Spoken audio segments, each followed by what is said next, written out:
मुरैना में शराब पीने से मौत का आंकड़ा लगातार बढ़ रहा है। मौत का आंकड़ा 20 हो गया है, जबकि 13 लोगों का अभी भी इलाज चल रहा है, जिनमें से 2 की हालत गंभीर बताई जा रही है। शराब पीने से मरने वाले लोग बागचीनी थाने के मानपुर और सुमावली थाने के पहावली गांव के हैं। बताया जा रहा है कि इन लोगों ने छैरा गांव से शराब खरीद कर पी थी। आईजी के मुताबिक अभी तक शराब के जहरीली होने की पुष्टि नहीं हुई है। मामले में फरार 7 आरोपियों पर पुलिस ने 10-10 हजार रुपए का इनाम घोषित किया है। पुलिस ने 2 आरोपियों को गिरफ्तार भी कर लिया है। ये अभी तक जो जानकारी 20 लोगों की मौत हो चुकी है, 2 लोग क्रिटिकल हैं और लगभग 13 लोग इलाजरत हैं। ऐसा बताया जा रहा है कि 20 के बाद 22 संख्या पहुंच चुकी है। अभी तक जो जानकारी, जो मुझको पुष्ट जानकारी, वो मैं आपसे शेयर करूंगा। मुरैना शराब कांड में ग्रामीणों ने चक्का जाम किया। शव को सड़क पर रखकर ग्रामीणों ने छेरा गांव में चक्का जाम किया। ग्रामीणों की मांग है कि छेरा गांव से शराब का ठेका तत्काल हटाया जाए। यही नहीं, बागचीनी थाना स्टाफ को भी तुरंत हटाया जाए। मांगे पूरी होने के बाद ही सड़क से शवों को हटाया जाएगा। तो ग्रामीणों में अभी भी आक्रोश देखने को मिल रहा है। हालांकि यहां पर अधिकारी पहुंचे और ग्रामीणों को समझाइश दी गई, आश्वासन दिया गया कि कार्रवाई लगातार की जा रही है और सख्ती बरती जा रही है। और साथ ही जो मांग है कि शराब का ठेका गांव से हटाया जाएगा, इसको लेकर भी विचार सरकार करेगी, अधिकारी करेंगे। उसके बाद जाकर ये ग्रामीण यहां से उठने के लिए तैयार हुए। हालांकि लगातार समझाइश दी जा रही है। खुद मुख्यमंत्री शिवराज सिंह चौहान की तरफ से आश्वस्त किया गया है कि जो भी मुरैना शराब कांड में दोषी होगा उसके ऊपर कार्रवाई होगी और किसी को भी बख्शा नहीं जाएगा। आपको बता दें कि एसडीओपी से लेकर कलेक्टर पर गाज गिर चुकी है। मुरैना में शराब पीने से 20 लोगों की मौत मामले में शिवराज सरकार ने बड़ी कार्रवाई की है। सीएम हाउस में हुई हाई लेवल मीटिंग में मुरैना कलेक्टर अनुराग वर्मा, एसपी अनुराग सुजानिया को हटाया गया, तो वहीं एसडीओपी को सस्पेंड कर दिया गया है। मामले की जांच के लिए सीएम ने गृह विभाग के एसीएस और 2 एडीजी स्तर के अधिकारियों को जिम्मा सौंपा है। ये अधिकारी आज ही मुरैना जाकर पूरे मामले की तफ्तीश करेंगे कि आखिर कैसे शराब पीने से 20 लोगों की मौत हो रही है और इन सबके पीछे का असली दोषी कौन है। सूत्रों की माने तो जांच रिपोर्ट आने के बाद सरकार दोषियों के खिलाफ भी सख्त कार्रवाई के मूड में है। आज हुई बैठक में गृह मंत्री, वित्त मंत्री, मुख्य सचिव डीजीपी समेत कई आला अधिकारी मौजूद थे। बता दें आपको कि कल मुरैना में शराब पीने से 14 लोगों की मौत हो गई थी। देर रात ग्वालियर में 3 और आज मुरैना में 3 लोगों की मौत के बाद आंकड़ा 20 तक पहुंच गया है। फिलहाल 14 लोगों का इलाज जारी है।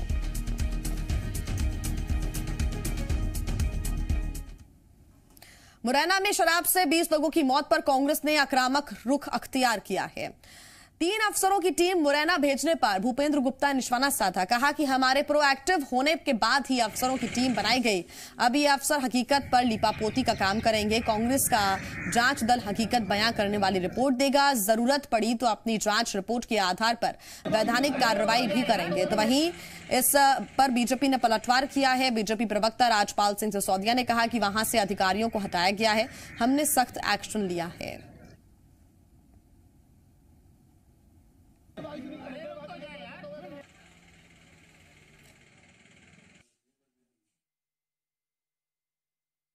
कि हमारे जो विधायकों की कमेटी हम वहाँ जांच करने के लिए भेज रहे हैं और जो सरकार वास्तविकताओं को, यथार्थ को छुपाने की कोशिश कर रही थी, अब उस पर लीपापोती करने के लिए घबरा कर वहाँ पर भेज रहे हैं। ये तो निर्णय पहले दिन लेना चाहिए था ना। आज जब मौतें जो है 12 से 20 पर पहुँच गई हैं, तब आप ये कार्रवाई कर रहे हैं। एसपी और कलेक्टर का वहाँ से हटाना मैं नहीं समझता हूँ कि कोई लिपापोती की श्रेणी में आती है। ये सख्ततम कार्रवाई में आता है। इस प्रकार की घटनाएं प्रदेश में न हो, इस बात को लेकर हमारी सरकार ने कई सारे ठोस कदम उठाने का काम किया है। घटना दुर्भाग्यपूर्ण है, पर दोषियों को छोड़ा नहीं जाएगा। मध्य प्रदेश में शिवराज सिंह चौहान जी की सरकार है। मुरैना शराब कांड पर ज्योतिरादित्य सिंधिया का बयान नहीं आने पर कांग्रेस नेता के मिश्रा ने ट्वीट का निशाना साधा। के मिश्रा ने लिखा कि महाराज प्रजा गरीब है, विदेशी नहीं, जहरीली पीने को मजबूर है। आप बिकाऊ के खिलाफ तो बोल नहीं सकते, बेचने वालों के खिलाफ तो बोलिए। मंत्री बनाने के लिए 40 गाड़ियों के काफिले से सीएम पर दबाव और शराब से मौतों पर 4 शब्द नहीं, इसे इन्हें 35 करोड़ नहीं 35 लाख की ही सहायता दिलवा दीजिए।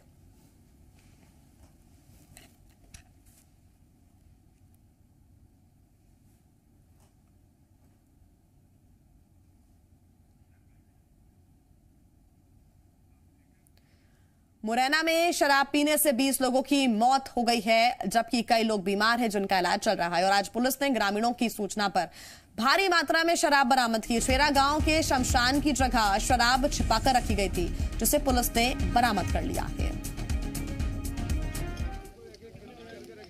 लगातार छापामार कार्रवाई अब पुलिस की टीम कर रही है और जगह जगह से इस तरह की तस्वीर सामने आई जब अवैध रूप से शराब को इस तरह से छुपाकर रखा गया, तो कई जगह पर कच्ची शराब का अवैध कारोबार भी चल रहा था।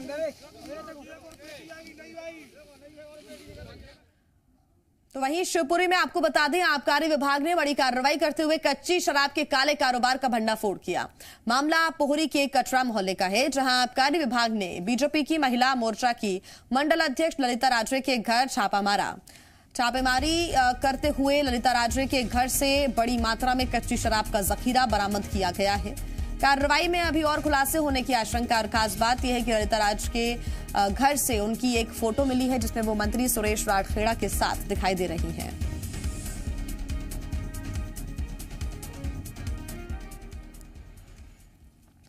आगे बढ़ते हैं। सीएम शिवराज सिंह के लड़कियों की शादी की उम्र 21 साल करने वाले बयान पर पूर्व मंत्री सज्जन सिंह वर्मा ने विवादित बयान दिया है। सज्जन सिंह वर्मा के मुताबिक लड़कियां 15 साल में प्रजनन योग्य हो जाती हैं।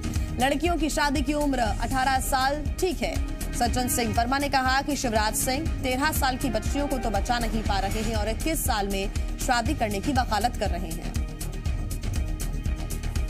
तो 18 साल बच्ची की रक्षा तो शिवराज चौहान मध्य प्रदेश में तो कर नहीं पा रहा है। कल वो परसों 13 साल की 2 बच्चों के साथ गैंग रेप होता है, किसी महिला के साथ इतना अत्याचार होता है। निर्भया से भी भयानक अत्याचार यहाँ और सीधी में हुआ, जनक का गुना में हुआ, और उल्टे वकालत कर रहे 21 साल। अरे भैया 18 साल की हो जाए, शादी करके अपने ससुराल में जाके सुखी रहे। वो उन्होंने कहा नहीं साहब, हम पहले मुख्यमंत्री बनेंगे, 21 साल उम्र होना चाहिए। क्यों होना चाहिए? इसका लॉजिक है उसके बाद। डॉक्टर बोलते हैं 15 साल के बाद ही बच्ची प्रजनन के योग्य हो जाती है। ये बड़ा डॉक्टर हो गया 21 साल। पूर्व मंत्री और कांग्रेस नेता सज्जन सिंह वर्मा के बयान पर बीजेपी ने पलटवार किया। बीजेपी ने कहा कि सज्जन सिंह वर्मा ने मातृशक्ति का अपमान किया है। सज्जन सिंह नहीं, दुर्जन सिंह है। सज्जन सिंह वर्मा ने बहन बेटियों के बारे में अपनी सोच बताई है। बीजेपी ने सोनिया गांधी से पूछा है कि वो बताएं क्या सज्जन सिंह वर्मा के बयान से वो सहमत हैं। वहीं दूसरी ओर सज्जन सिंह वर्मा ने जिन शब्दों का प्रयोग किया है, मुझे लगता है ये मातृशक्ति और बहन बेटियों के सम्मान की जगह अपमान की बात उन्होंने कही है। और ये उनकी गंदे मानसिकता को बताता है कि वो किस तरह का सोच बहन बेटियों के बारे में रखते हैं। और न केवल ये उनकी सोच है, बल्कि मुझे लगता है वो जिस दल का नेतृत्व करते हैं उसकी नेतृत्व करता भी महिला है। और सोनिया जी को स्पष्ट करना चाहिए कि वे सज्जन सिंह जी के बयान से सहमत हैं या नहीं। आगे बढ़ते हैं। सांसद प्रज्ञा ठाकुर के विवादित बयान ने एक बार फिर से मध्य प्रदेश में सियासी गर्मी बढ़ा दी है। प्रज्ञा ठाकुर ने गोडसे को एक बार फिर देशभक्त बताया है। दिग्विजय सिंह के गोडसे को पहला हिंदू आतंकवादी बताने पर सांसद प्रज्ञा ठाकुर ने कहा कि कांग्रेस ने देशभक्तों को हमेशा गालियां दी, कांग्रेस ने भगवा आतंक तक कहा है। राजगढ़ में दिग्विजय सिंह ने जिस तरह से आतंकी कहा है, ये क्या कहना? गोडसे को उन्होंने पहला आतंकी कहा है हिंदुस्तान का। कांग्रेस ने देशभक्तों को हमेशा से गालियां दी हैं, भगवा आतंक तक कह दिया है उसने। इससे ज्यादा निकृष्टता उसकी और क्या होगी? इससे ज्यादा मुझे कुछ नहीं कहना। मध्य प्रदेश सरकार का पशुधन एवं कुक्कुट विकास निगम अपने एक नए आउटलेट को लेकर विवादों में आ गया है। यह outlet white Yorkshire pork meat यानी कि विदेशी सुअर के मांस का है और इस विदेशी सुअर के मांस की होम डिलीवरी की सुविधा भी शुरू की गई है। इस आउटलेट को लेकर तर्क भी दिया जा रहा है कि पोर्क मीट का निर्माण स्वच्छ हाइजीनिक वातावरण के साथ फार्मिंग कंडीशन में किया जा रहा है और इसलिए इस आउटलेट को मंजूरी दी गई है। साथ ही इसके जरिए रोजगार उपलब्ध कराने का भी प्रयास किया गया है। दावा किया जा रहा है कि इसे डीप फ्रीजर में 20 दिनों तक सुरक्षित रखा जा सकता है। मध्य प्रदेश सरकार सुअर का मांस बेचेगी। मध्य प्रदेश राज्य पशुधन कुक्कुट विकास निगम ने इसका एक आउटलेट भी खोल दिया है। विभाग के दफ्तर के बाहर ये आउटलेट खोला गया है। मध्य प्रदेश पशुधन एवं कुक्कुट विकास निगम ने आउटलेट खोला है। सुअर की व्हाइट जो प्रजाति होती है विदेश में जो पाई जाती है, यॉर्कशायर, जो नस्ल है उसका मीट बेचा जा रहा है। देखिए बाहर जो पोस्टर लगा है, गौर करने वाली बात यह है कि इस मीट को खाने से क्या क्या फ़ायदे हैं वो बताए गए हैं और इसके प्रचार प्रसार के लिए जगह जगह पैम्पलेट लगाए गए। ये पैम्पलेट आप देख रहे हैं, व्हाइट यॉर्कशायर पोर्क मीट, और इसके खाने के फ़ायदे हैं, क्या क्या इसके फ़ायदे हैं, ऊर्जा कितनी है, प्रोटीन कितनी है, वसा कितनी है, ये पोस्टर के जरिए दिखाया गया। विटामिन वी कॉम्प्लेक्स इसमें लिखा हुआ है, इसके खाने से ये फ़ायदे हैं। और पशुधन निगम द्वारा प्रदत्त आउटलेट ये खोला गया, होम डिलीवरी की सुविधा है, घर घर ये मांस पहुंचाया जाएगा। देखिए ये सुअर का मांस है, ऑनलाइन पेमेंट भी लेते हैं और प्रदेश का ये पहला आउटलेट है जहां पर जो सफ़ेद सुअर है उसका मांस बेचा जा रहा है। ये बेच रही है मध्य प्रदेश की सरकार। मध्य प्रदेश राज्य पशुधन कुक्कुट विकास निगम ने आउटलेट खोला है। और फ्लैशबैक में लिए चलता हूँ, मध्य प्रदेश में जब कमलनाथ सरकार थी तब एक ही आउटलेट पर दूध और अंडा बेचने पर बीजेपी ने बवाल खड़ा किया था और ऐतराज़ जताया था। अब सरकार खुद ही सुअर का मांस बेच रही है और होम डिलीवरी की सुविधा भी देती नजर आ रही है। कैमरामैन कैलाश मालवी के साथ प्रमोद शर्मा, जी मीडिया, भोपाल। राजधानी भोपाल में विदेशी सुअर के मांस के आउटलेट को लेकर सियासी बवाल शुरू हो गया है। कांग्रेस ने आउटलेट को बंद कराने की चेतावनी दी है, तो वहीं बीजेपी इस पूरे मामले से खुद को अनजान बता रही है और इस विषय में सीएम से भी चर्चा की बात बीजेपी कह रही है। बेच रही है।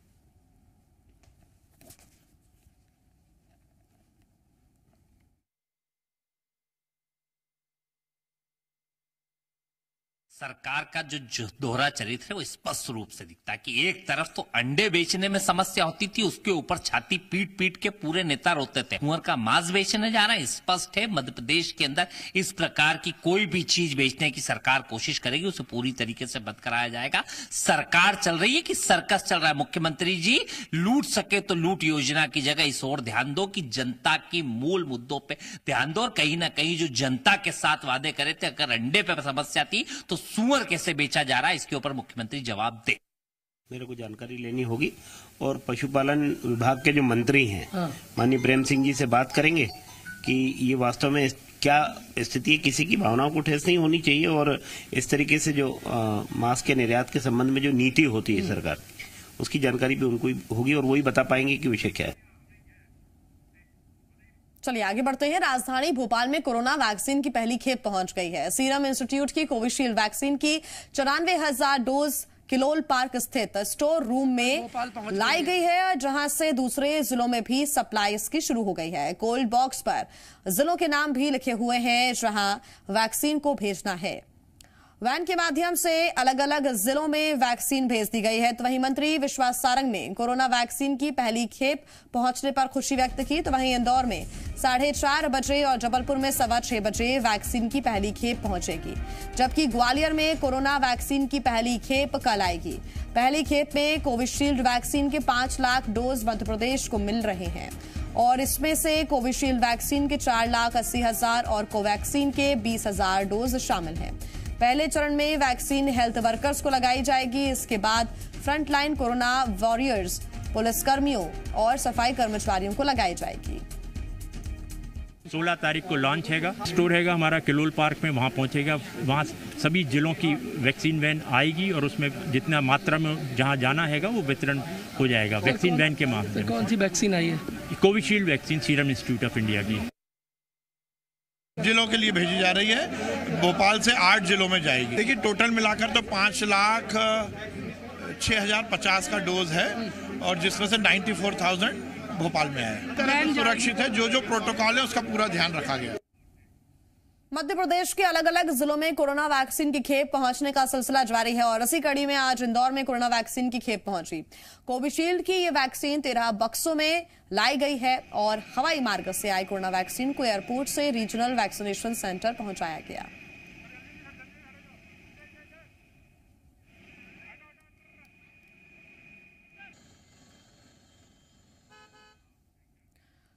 कोरोना वैक्सीन के मध्य प्रदेश पहुंचने पर स्वास्थ्य मंत्री प्रभुराम चौधरी की नदारद रहने पर कांग्रेस ने सवाल उठाया। कांग्रेस नेता सैयद जाफर ने ट्वीट कर स्वास्थ्य मंत्री को घेरा है।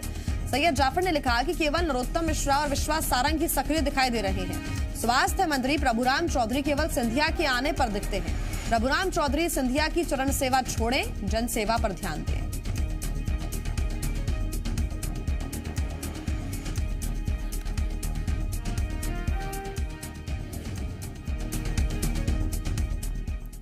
मंदसौर में कांग्रेस ने मध्य प्रदेश में हाल ही में हुई बलात्कार की घटनाओं का विरोध करते हुए राज्य सरकार का पुतला फूंका। स्थानीय गांधी चौराहे पर कांग्रेस कार्यकर्ताओं ने प्रदर्शन किया। इस दौरान पुलिस और कांग्रेस कार्यकर्ताओं के बीच झूमा झटकी भी हो गई। इसके बाद प्रदर्शनकारियों को रोकने के लिए पुलिस को वाटर कैनन का इस्तेमाल भी करना पड़ा।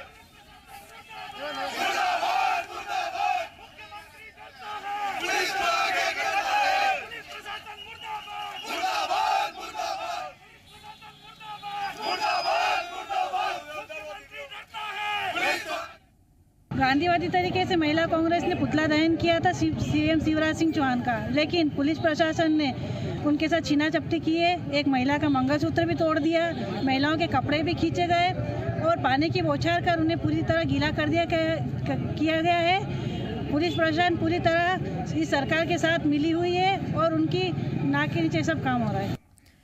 खंडवा के जमुनिया गांव में हुई रेप और हत्या की वारदात मामले में पुलिस पर सवाल उठ रहे हैं। विधायक राम दांगोरे ने स्थानीय पुलिस पर घोर लापरवाही का आरोप लगाया है और थाना इंचार्ज को तत्काल हटाने के लिए मुख्यमंत्री को पत्र लिखा है। गांव के ही अधेड़ पर 12 साल की नाबालिग से रेप और फिर हत्या का आरोप लगा है। विधायक के अनुसार आरोपी लगातार गवाहों को धमकी दे रहा था। कुछ स्थानीय महिलाओं ने उसे भगाने में मदद की थी, लेकिन पुलिस आरोपी और सहयोगियों पर कोई कार्रवाई नहीं कर रही है। जिन अधिकारियों के द्वारा लापरवाही हुई है, जैसे आंगनवाड़ी कार्यकर्ता को जिसने अपराधियों को खंडवा तक भगाया उसको सह आरोपी नहीं बनाया है, उस पर किसी भी प्रकार की कोई कार्रवाई नहीं करी है, ये प्रश्न चिन्ह खड़ा करता है। इसलिए टीआई पर कार्रवाई होना चाहिए। सत्ता का सुरूर जब सिर चढ़कर बोलता है तो मान मर्यादाएं तार तार हो जाती हैं। मामला नीमच का है, जहां सोशल मीडिया पर बीजेपी जनपद पंचायत अध्यक्ष जगदीश गुर्जर का एक वीडियो वायरल हो रहा है। वायरल वीडियो में जगदीश गुर्जर और उनके समर्थक न सिर्फ एक नर्सिंग होम में हंगामा करते नजर आ रहे हैं, बल्कि इन लोगों ने अस्पताल स्टाफ के साथ जमकर गाली गलौज भी की। बताया जा रहा है कि 11 जनवरी की रात जगदीश गुर्जर को हार्ट में परेशानी महसूस होने पर चौधरी नर्सिंग होम ले जाया गया, लेकिन इस दौरान नर्सिंग होम में डॉक्टर उपलब्ध नहीं थे। फिर क्या था, बीजेपी जनपद पंचायत अध्यक्ष और उनके समर्थक भड़क गए। डॉक्टर चौधरी का आरोप है कि जगदीश गुर्जर और उनके समर्थकों ने गाली गलौज की है, अस्पताल की प्रॉपर्टी को भी नुकसान पहुंचाया है। 1 घंटा हो गया, जनपद सतह की सुनवाई नहीं हो रही है, तो आप लोगों की क्या सुनवाई होगी बताइए। अरे वो आगे बता तो रहे डॉक्टर साहब,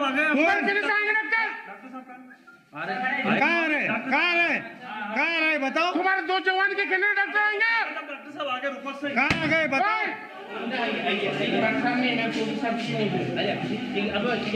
फोकट बातें कर रहे हो। ओ काका बताओ, आपकी क्या क्या क्या क्या सुविधा हो रही है बताओ।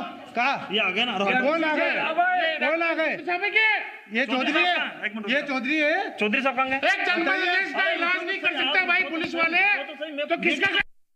उस संबंध में चौधरी नर्सिंग होम के डॉक्टर के द्वारा एक आवेदन पत्र दिया गया है, जो अभी जांच में है, जिसकी जांच टीआई नीमच सिटी कर रहे हैं। जांच के बाद जैसे भी परिस्थिति होगी और जो भी साक्ष्य आएगी, उस साक्ष्य के हिसाब से इसमें आवेदन में अग्रिम कार्रवाई की जाएगी। बालाघाट में चावल के बाद अब खराब क्वालिटी का गेहूं पीडीएस के तहत गरीबों को देने के लिए आया है। सड़ने की वजह से गेहूं बदबू मार रहा है और गेहूं के बोरे से कीड़े टपक रहे हैं। आपको बता दें कि मालगाड़ी के जरिए जिले में 26,000 क्विंटल गेहूं पहुंच रहा है। ज्यादातर गेहूं खराब है। सिविल सप्लाई कॉर्पोरेशन के जिम्मेदारों ने उसे निरस्त करने के बजाय गोदाम में पहुंचाना शुरू कर दिया। पीडीएस के लिए खराब गेहूं का पहुंचना गंभीर है। मामले में जब कलेक्टर दीपक आर्य से बात की गई तो उन्होंने कहा कि जानकारी नहीं है। हालांकि उन्होंने इस बड़ी लापरवाही की जांच की बात कही है। इस प्रकार की सूचना मुझे पहले प्राप्त नहीं हुई है, और ये रेक जब आती है तो चूंकि नान से आती है, वहाँ से क्वालिटी चेक होकर के वो भेजी जाती है। यदि ऐसा होगा तो इसकी रिपोर्ट भी नान ऑफिस को की जाएगी सिविल सप्लाई कॉर्पोरेशन का भोपाल का कार्यालय उसको रिपोर्ट किया जाएगा और उनसे यदि गुणवत्ताहीन पाया जाता है तो उनको रिपोर्ट करके इसको वितरित नहीं किया जाए। बैतूल में गैर सरकारी स्कूल संगठनों के फैसले से स्कूली बच्चों और उनके परिवार मुश्किल में पड़ गए हैं। दरअसल स्कूल संगठनों ने फैसला किया है कि जिन बच्चों की फीस जमा नहीं हुई है, स्कूल ना तो उन बच्चों को अगली कक्षाओं में प्रमोशन देंगे और ना ही उनकी टीसी देंगे। खास बात यह है कि स्कूल शिक्षा विभाग भी स्कूल संघ के इस फैसले का समर्थन करता हुआ नजर आ रहा है। बैतूल में जिले भर के निजी स्कूल संगठनों ने बैठक के बाद ये फैसला किया। स्कूल संगठनों का तर्क है कि एक तरफ आरटीआई का पैसा पूरा नहीं आया है और स्कूल में सभी टीचर्स लगातार अपनी सेवाएं दे रहे हैं। स्कूल प्रबंधन ऑनलाइन क्लासेस के साथ ही सरकार के सभी गाइडलाइंस का पालन कर रहा है। इसके बावजूद अभिभावक ना तो फीस दे रहे हैं और ना ही बच्चों को परीक्षा दिलवा रहे हैं। तो दूसरी तरफ अभिभावकों का तर्क है कि जब स्कूल ही नहीं खुले, बच्चे पढ़ने ही नहीं जा रहे हैं, तो किस बात की फीस दी जाए। इधर स्कूल शिक्षा विभाग इस मामले में सरकार और स्कूल शिक्षा विभाग साफ तौर पर कुछ नहीं बोल रहा है, लेकिन स्कूल संगठनों की वकालत करता जरूर नजर आ रहा है। बात करेंगे रतलाम की, जहां जी मीडिया की खबर का असर हुआ है। यहां रियावन गांव में किसानों की फसल पर अतिक्रमण हटाने की मुहिम को रोक दिया गया है। प्रशासन ने किसानों को अपनी दावा रखने का समय दिया है। अतिक्रमण हटाने की कार्रवाई में जिन किसानों की फसल को नुकसान पहुंचा है, प्रशासन उन किसानों के साथ चर्चा करेगा। सोमवार शाम को जावरा एसडीएम ने शासकीय जमीन से अतिक्रमण हटाने की कार्रवाई शुरू की थी। खेतों में जेसीबी चलाकर उनकी फसल रौंदी गई थी। जी मीडिया ने इस खबर को प्रमुखता से चलाया था, जिस पर असर हुआ और किसानों को राहत मिली है। देखा गया कि जो बेदखली आदेश है उसके विरोध में अपील करते हुए इनको एक मौका दिया जाएगा अपना स्वामित्व सिद्ध करने के लिए।